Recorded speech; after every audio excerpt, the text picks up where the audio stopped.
Ugh, I said I'd never do it, but you caught me. You finally got me. But Dane, you like playing black and green. What's the problem? Yes, I enjoy playing black and green decks. I enjoy them, but I never wanted to play Leomon, man. Without further ado, welcome to a fucking dog shit deck. A deck that I never thought I'd catch the bug for. And here we are. Leomon. So, seemingly out of nowhere, I decided I was going to play Leomon a bunch of times, and then I just started to enjoy it. And then I started to cook, and change the deck, and change the deck, and change the deck. So fair disclaimer immediately, there's not many cards that have changed that people wouldn't normally run, but I took out some cards. I have issues with how some of the cards work. Let's talk about Leomon and how kind of good the deck feels in EX07. If you ignore the current format, this deck does fucking dog shit when it comes to bouncing, source stripping, stunning. The moment your opponent has any cards like that, you might as well scoop up and go to the next round. So to put it bluntly, again, like I'm not trying to say that this deck is absolute dog shit. I actually enjoy playing it a lot. It is literally just a problem that it is terrible in the current format with source stripping, stunning, bouncing, horrible ways to, you know, the deck doesn't function with those kinds of things. That being said, this is so funny that this the reason I've put off like ever playing this deck for as long as I did was basically because every time I saw this deck be played, it was either absolute dog shit to watch or it was just absolutely stomping me or whoever was playing it and I was watching them. So kind of left me with a weird idea of how this deck worked, but I eventually decided to actually play it and then you know, iterate on it every time I've played it since. So if you're a Leomon fan, this is not, you know, just Leomon cards. I tried to make this deck as functional as possible, and with a lot of the release of the EX7 cards, this deck has felt a lot better. So let's get started. First off, 4 of the Fremon. Wow, that's a good glare.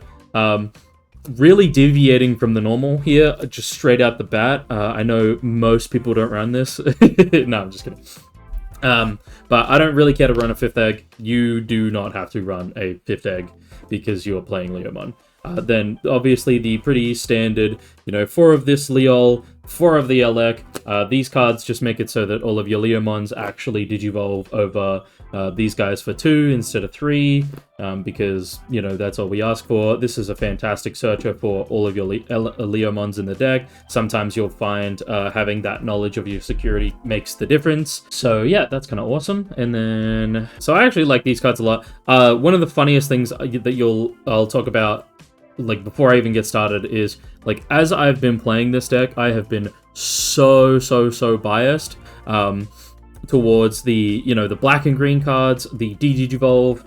So as much or as often as I possibly can, I'm almost always, you know, Digivolving and raising with the, you know, Digivolve one, even if it means that, you know, I have to get a worse search. Bit of a terrible bias to have, but it is what it is. One of the Pomu, one of the Lotmon. So this can be quite literally, you know, before I was running 2 of the Lotmon, but I realized that, you know, like the game-ending alliance kill is so rare anyway that you might as well just put it down to 1, grab yourself a Pomu, floodgate your opponent a little bit. And these 2 cards are pretty generic. The only other like card that I have thought of in terms of you know, like running in this list was quite literally this Goblimon, which I thought was like really funny at first, but you know, I haven't given it a shot completely. But sometimes you actually have to delete your own Digimon just to get better effects off. So you know, you get your Fortitude, you know, you delete your own Digimon, you delete something else. This guy actually Digivolves over a green for 0, as well as being a purple. So you're kind of, if you were to run 2 of this guy, you are kind of locking yourself into, if you ever have to Digivolve him in racing, into just using the Mad Leo. So For that, I did not choose to run him for the longest time, but it's a viable pick. I think it's an interesting card. I'm gonna keep putting cards over here whilst we have a pretty awful glare. But yeah, 4 of the Leo. If you've watched any list, this bog standard. 2 of these Leo. I'm kind of half and half about this guy. Every time I play him, I'm like, damn, I wish this was a better Leo. The only issue with that is that because we are running 3 of the Leo X, this is, kind of a necessary split of cards. The other Leomon, I think it is, just does not digivolve into this because this specifies exactly Leomon. So that is really, really stupid to me. Quickly break these cards down. This is a fantastic card, swinging, digivolving into this, and then digivolving if it dies, and minusing 3 for the digivolve and the on-play. Awesome, awesome. I almost never use this as a blocker. There's no reason to have this to sit out on the field. All of your plays in this deck are going to be as reactive as possible in terms of, that's one of the things, it's one of the reasons that I actually decided to play the deck, and what really drew me in more than I thought I would, is that this is a deck that you can actually just sit in raising and just value and resource gain until your opponent decides, well, I have to be the one to move first, so I guess I'll move out first, and then you are just absolutely punishing them immediately for that. Hence, yeah, using Leo X, digivolving, swinging. If it doesn't die, we go grap or the loader. Now we have an on deletion recovery.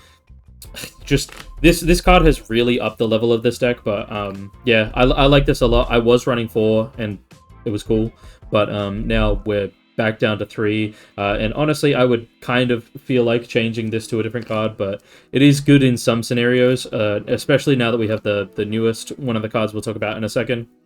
We'll come back to the Leo, but yeah, we got Mad Leo. So much glare, so much glare. I might actually just turn the slide off so we don't have any glare. Wow, complete shift of how much color we don't have anymore, but at least now I don't have an absolutely horrific glare. Yeah, 2 of the Mad Leo. This card is really great in the sense that, this is just your end, I guess, like once you start to run out of resources, Mad Leo helps you to, if you don't have a level 5 in hand, but you've already done the combo once, then great, now we have the ability to go Mad Leo, Digivolve and Trash. If it doesn't die in security, we go end of attack, delete the Digimon, play more bodies out. Really great for the, it's just a good card. Personally, I don't find myself often using it because, for whatever reason, I just prefer to use these guys as much as often. For whatever reason, being the Digivolve on deletion, fantastic. And then we get to the level 5s here.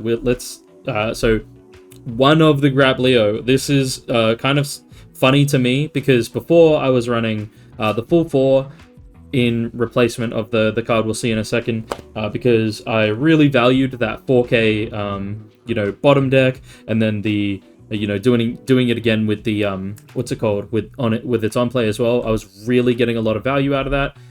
Loved it a lot. But now one of my mates actually brought me to the light and brought me back to going back to 4 of the Loader Leo. The real reason immediately that I took this card out in favor of the next card we'll see is he's ugly. He's ugly. I hate him. I don't like the Loader Leo. I don't like I don't like the art on this card, which is completely irrelevant reason to be taking a card out that is very good out of your deck. But I tended to prefer the Grapplio, kind of in this weird bias specifically for that. So I find that really funny. But he did make me completely realize the silliness of my,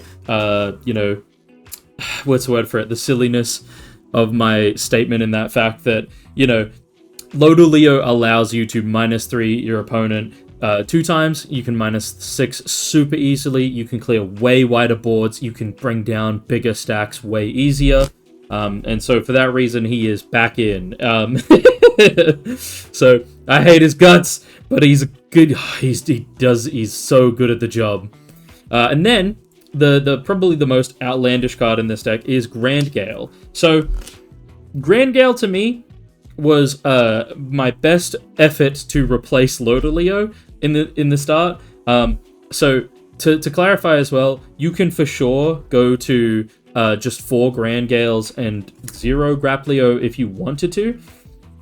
This card is crazy in this deck. So basically what it allows you to do is, so we'll just lay out the last couple boys. Obviously we got Heavy Leo in here, we got the Saber Leo. I like the 3-3 split. You're always seeing both of them pretty much when you need to, and then independently of each other, they don't start to clog up the hand too much. Great. We'll talk about the Saber Leo as part of, you know, the Grand Gale here, but basically with the you know, having Grand Gale, or sorry, having the Saber Leo now, it is really cool to be able to go walk out, suspend yourself, and that's a proactive play. You don't actually have to worry about like, oh, you know, I have to be reactive and you know, kill their stack and then you know, Fortitude, kill their stack, however, whatever. You can kind of now just go, cool, Grand Gale, walk out, and we are going to use its when digivolving to suspend itself, become unaffected by effects. Great. Now your opponent has to walk into either,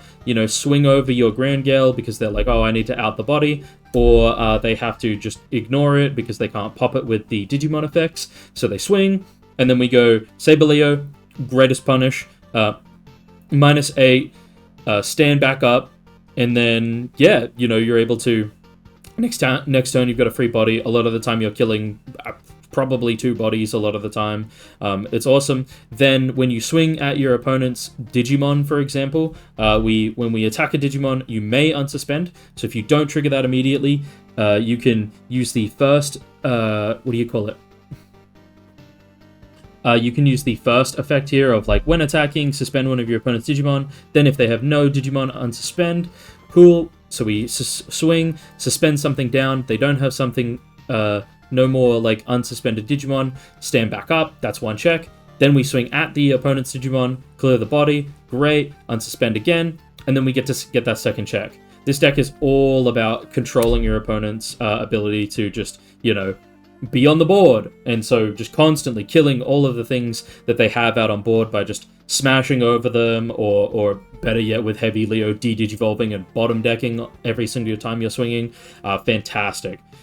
So this Grand Gale has been awesome, and I will kind of skip ahead here just to say that, like, I kind of was like, oh, you know, the Vortex is cool, and it's pretty awesome to be able to just swing over bodies end a turn. You don't have to worry about gaining resources sometimes. You can just walk this out, pay the full 3, go into your opponent's turn, and essentially, you know, you blitz and swing over something. You know, you suspend their body, and then you just walk over it.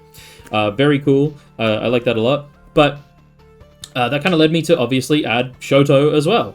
And what happens there is now we have a card that suspends itself for its effect. Shoto triggers to unsuspend it at the end of the turn, obviously. And then we are able to swing over a body with the Vortex effect and also be unaffected by Digimon effects. More important, just as importantly, we gain the blocker effect, which allows us to, again, when your opponent swings, to either swing over this or just ignore it and swing at your security. Now that it's a blocker and it's suspended, when we digivolve into the Saber Leo, it's unsuspending using Saber Leo's effect. It is suspending 2 bodies down, minusing 8, so often just killing like a rookie or a level 4, for example.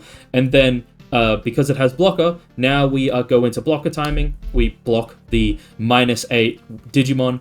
We are sitting at 12, so it is very easy to walk over anything. It is a fantastic little combo punish. And I like this a lot as well, because like, you don't even have to worry about getting all of these effects off. You just study your main phase. If your opponent has a Digimon, gain a memory. Further punish your opponent for walking out. Why not? Just sit there on this card and just gain a memory every single turn. I absolutely adore it. These 2 cards being added to the deck. Okay, let's walk it back. So, the Paladin. No surprise here. Heavy Leo sits on the board.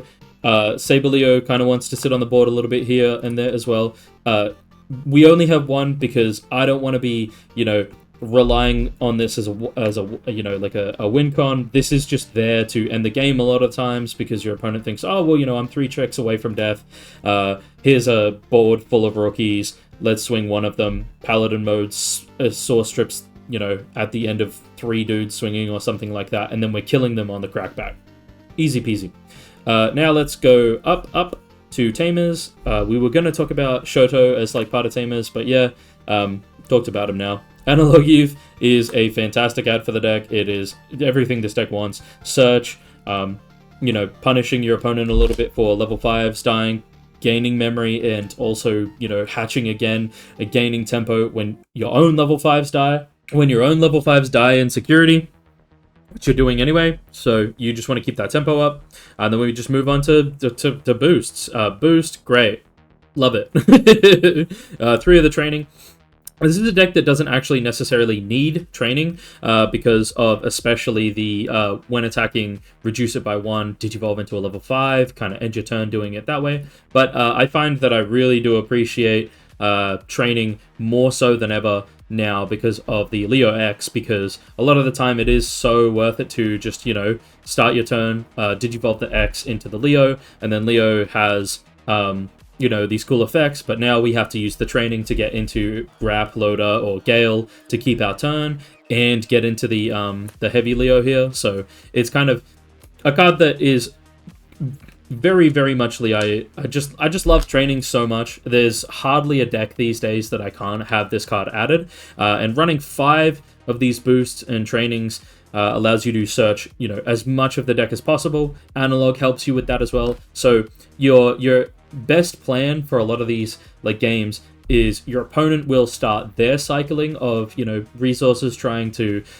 you know, get their combo set up or get started, and you can literally just sit in raising on one of these guys. Maybe you digivolve into this for 2, and then the moment that has started and it's back to your turn, you're going 2 cost Analog Youth as well, or like 2 cost Analog Youth. You just want to be doing your best to set your opponent to 1 as often as possible, you know, once you have like a couple of these in hand, because this makes it, this spread really makes it easy for you to just constantly set your opponent to 1. So they're constantly having this issue of, oh, well, you know, I only have 1 memory to work with, I don't have enough to do a lot, but I'm also not able to walk out, so I'm going to sit in raising and kind of try and do a little bit. But they're also giving you time for you to just over explode in terms of your own resources. So I really like this spread of what do you call them, of options. 2 of the Heavens Judgment. I've always kind of been half and half on this card, especially in this deck, only because it's so easy for you to get as many colors as possible. My greatest issue with the card is there is so rarely a turn where I want to just be slinging this from my hand for the full 7 cost, especially when I have other proactive plays that I can be making. It is very, you know, hey, we're behind, we're out of gas, we need to just do this now. This is, you know, a desperation play, whereas, yeah, it's just, it is what it is, but it is also super, and that's kind of the reasoning that I would run it at 1 personally, but by running it 2, we find it pretty often in security, especially now that we have a way to recover security and we have a way to have a look in our security. It's pretty doable to just, you know, sit in security. There was a point where one of my mates was running it at 3, and I can totally see the source for that. You know, all of these cards, again, give you pretty much baseline of 16k minus. So, you know, seeing a 3rd one in security helps too, but yeah, it's just not my playstyle. I'm not a big fan of just slinging an option from hand when I could be proactively creating a board and, you know, decimating my opponent's board at the same time. So it is what it is. Almost finally, we have 2 of the X Antibody. This card is absolutely necessary in a Fortitude deck. You know, the moment this swings and you can't digivolve in the same turn, or, you know, you don't have your heavy Leo, you've got to be slotting these underneath your dudes just to make sure that they have Fortitude again. I don't think anybody who plays Leo would be surprised by that. It is very, very difficult to out this stack. For example, like heavy Leo, when as soon as you go heavy Leo swing, he dies, or your opponent finally kills it and they're like, okay, next turn I'll finish it off after the Fortitude lands, and then you slot that X Antibody underneath and you're like, kill it 2 more times. It gets much more difficult. And then lastly, just the HPD. HPD is busted. So essentially this deck is like pretty crazy to me, only for the fact that like it works really well with my personal playstyle of being able to just, you know, constantly be able to build up this extreme value and in resources in the raising without being touched for a turn, and then the moment your opponent tries to step up, you're just doing your best to fuck with them, essentially. Just fuck with them as much as you can. So I have enjoyed playing this deck. The only other things that I will say is, like, you can add a 4th Leo X if you want to. Maybe you cut the, you know, another Saber Leo, or you cut the Paladin mode if you don't have it. But yeah, the 4th Leo X goes really hard in this deck. Just being able to see one of the best cards in your deck over and over again is fantastic. The only other issues I have with the deck is that, yeah, Source Strip, Bounce, and Stun make this deck completely unplayable, I guess. And, what else do I have to lament on it? Fun deck. It's pretty cool. It's pretty cool. I will give it that. It has way more kill power than I, you know, think of it having immediately, because a lot of the time I think of it as like, oh, you know, he's done 1 check, cool. You know, there's no way he's gonna kill me next turn, and then this guy gets to do 2 checks. You know, sometimes you get to do 4. I have felt like running the final Zubagon punch a couple of times in this deck, just because, you know, you can really go put the pressure on your opponent. It's just finding space is very difficult, because in a deck where you have to run exactly Leomon names, it is kind of difficult to just be like, yeah, let me walk outside of that line and you know, play with Grand Gale, which, you know, is obviously a detractor from the deck. That, you know, oh, you know, if I use the Elecmon, search 5, almost 2 to 3 of these cards can be cards that you won't be grabbing, but you're grabbing one anyway most of the time. These are all Leomon in name. Yeah, I also, again, this is just my least favorite. It is cool enough that, you know, with the when attacking of this one, it is kind of a desperation play, but you can just go swing into a bigger Digimon, Digivolve into this Saber Leo, -8 something, kill it, unsuspend, you know, suspend 2 more bodies, and then just go again and just swing. So another very good combo. It's just something I find myself almost never having a chance to do. Yeah, so I hope you enjoyed this deck list. I just wanted to do this really quickly because it's been rotting my little brain, you know, from the inside out. Every game I play, you know, you either just do absolutely phenomenally well because it's kind of skill intensive. I think this is an incredibly, you know, noob-friendly deck as well. If you're a bit of a beginner, I definitely recommend playing this deck because it is something that is very simple at its core. You know, a lot of searching and making sure that you're doing the correct, you know, having the correct targets to actually, you know, search and grab is an important skill. Making sure that you are, what's the word for it? You know, deciding when to raise correctly is a huge and very, very fundamental skill to learn in this game. And I think that a deck that only lives on 1 stack and then furthers into many after is a great way to teach somebody how to decide very, very, you know, important moments to actually raise instead of just sitting and raising, or maybe they way too often walk out too many times. So I think this is a really good deck to teach that. But yeah, no, this is a good deck. It's pretty simple, and again, it's a deck that I keep being like, oh, you know, this deck fucking sucks. but then I'm constantly shown that it's actually pretty strong. It's actually pretty good. And then, you know, finally deciding to play it, I enjoyed it a lot. So I hope this is a you know, helpful guide if you've been wanting to play Leomon again in EX07, because God knows for whatever reason I did. But yeah, if you liked the video, comment down below if there's a super rogue deck you want me to look at, because I like doing these out there decks. I think one of the next ones I really want to do is Alphamon. I'm just yapping now. But yeah, comment down below if there's other decks you want to see me kind of work on to make sure that, or to figure out again. Because I think all these older decks can be upgraded, updated, and, you know, kept up with the times. Obviously, the gap between this deck and something like the current Imperialdramon is vast. So don't go expecting that you're going to be, you know, winning your locals off of this deck list. It is just a fun, playable deck at the moment. But yeah, so if you like the video, like, subscribe, yada yada, and I'll see you on the next one. Bye!